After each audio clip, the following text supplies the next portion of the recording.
Yes, a picture of this is scarier than a picture of this. Also, this film killed Orson Welles. Welcome back, everybody. I feel like it's been a minute since I did a video like this. I don't know, maybe it has, maybe it hasn't. I don't know, my schedule's so fucked right now. But today we're going to be talking about big, sexy robots, aka Transformers the movie, 1986. But I mean, the title's The Transformers the movie, 1986. Yeah, it's a weird name. Well, this is a film directed by Nelson Shin, even though it's mostly made by Hasbro, the company that sells Transformers, which follows the final days of the war between the Autobots and the Decepticons, in which many lives are taken, but the Autobots ultimately remain successful. Spoilers, by the way, but I don't know why you would be watching this if you didn't know that already. I mean, this film also did come out in 1986, so it's been out for a fat minute now. Yeah, and just like the title, this film is clunky, it's odd, and it's a bit awkward, but it's a good movie. It also has a lot of charm to it, and for the most part, it works. My main complaints boil down to the actual script itself and some of the animation aspects to it. Sometimes. Keyword is sometimes. Generally speaking, the story works for me. More on that in a little bit though, but sometimes the execution just isn't what they wanted themselves. For example, a lot of the dialogue can come off as very, very clunky. Very like, well, why this sounds like characters. These don't sound like real people. I mean, I get they're robots, but they're supposed to be alive and whatnot. Like, they don't feel alive at times. And I think this is just the problem with the script itself, and that it's just so cheesy it becomes awkward.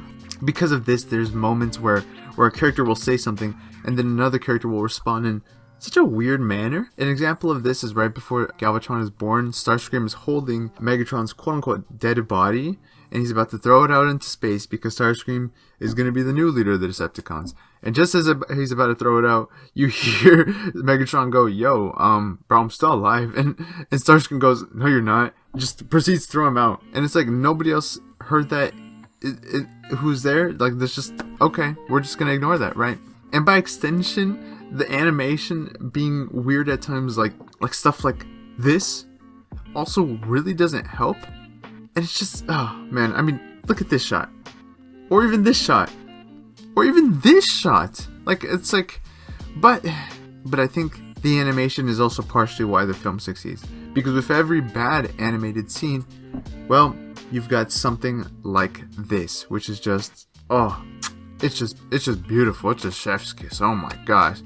And on top of that, the color palette of this movie is stunning. If you see my Studio Ghibli film, you know that Studio Ghibli really emphasizes their greens and their blues, and you see a little bit of that in this film. Towards the beginning of the film, you see a scene with Daniel, Wewiki, and Hot Rod as they ride to Autobot City, and damn, that landscape is beautiful. And speaking of Hot Rod, man, Hot Rod and RC, those two color palettes especially stand out in this film. They are beautiful. Hot Rod nowadays is mostly associated with the color red, but in this he's more of a magenta, and I kind of wish that they went back to that magenta, because it is it's such a good looking color. On top of this, the characters just have phenomenal chemistry all the way through.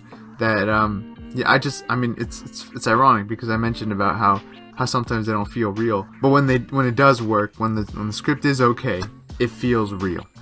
I think when it really feels real is when it comes down to the action, because a lot of people fucking die. After the opening scene, every shot fired, every stab, every wound, every hit that a Transformer takes is just real. It feels impactful. Even though they are robots, and yeah, they're way more, they've got way more endurance than you and I. Jesus Christ, when they take damage, they feel pain and they die. Which takes me back to the title of this video, which is, yeah, watching this as a kid fucking traumatized me, man.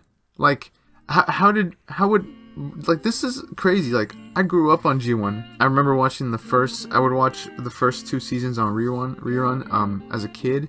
And I did that for several years, until one year they premiered the movie on TV. So I did the first 2 seasons, and then the movie, and then obviously you got season 3. We'll get to that in a second too. But gosh, I fell in love with the show, man. I love Transformers. I think you guys know that. Let's see who have I got here with me. I've got a little Optimus Primal. I've got the OG Optimus Prime, so that's cool. I love Transformers though. So, and you know, of course, fell in love with these characters. Your Prowls, your Ironhides, your Ratchets, your Wheeljacks, everybody, right? Until most of them die. Until they just. Now, the reason for this, obviously, these are made to sell toys. This show is a show about toys, and Hasbro wanted to phase out some of the toys and bring in some new toys. And so, how did they go about doing that? Well, they killed them in the show in the most brutal way possible. By the way, there was no holding back. Like, come on, they literally killed Space Jesus. Who does that? Who does that? Looking back, it's kind of funny to see how often Optimus Prime dies in Transformers media. He dies nowadays nearly in every show, but even at that time, that shit was crazy. And while a lot of people didn't like the show past that point, I really enjoyed season 3. I know I'm kind of diverting now, but I just want to briefly mention this. I love the show. The show did something very different with Rodimus Prime. Spoilers, by the way. If you don't know how Rod becomes a new Prime, come on, Mike. What the fuck are you doing? What are you doing this far into the video if you don't know that? But yeah, Rodimus becomes the new Optimus Prime. But rather than already be Space Jesus as we had a more relatable leader. We had somebody who was flawed, somebody who had the pressure of the world on his shoulders and had to learn to be a good leader. He often questioned his abilities and had to rely on his team. And not everybody liked this. A lot of people did not enjoy this, but to me it literally made Rodimus one of my favorite characters. But back to the topic at hand. Back to the topic at hand, I suppose.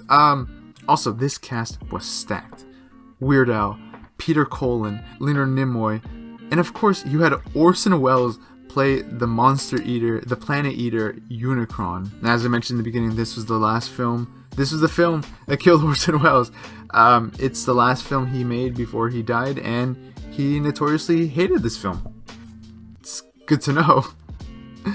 So all in all, this film was a fun ride. Let's be fair here. It's not perfect. It's not perfect by any means.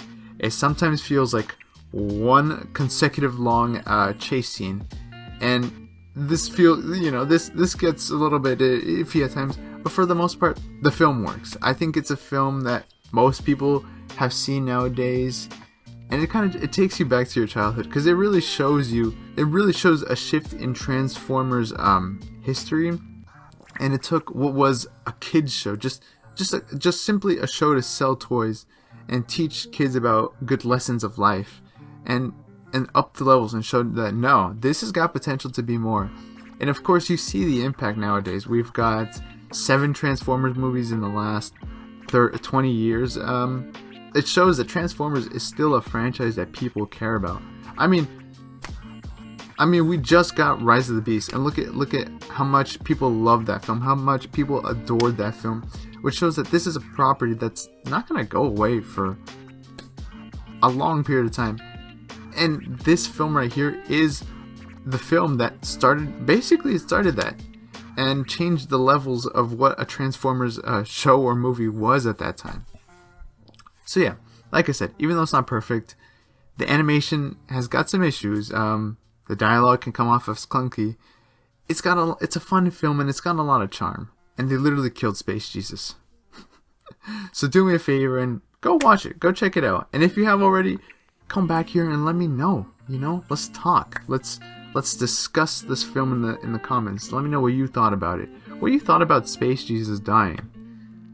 He is Space Jesus. Let's not forget. And as per usual, thank you for taking the time out of your day to watch me talk about Transformers with really weird designs. Yeah. And until next time, see you, Space Cowboys. Oop, there's my thumb.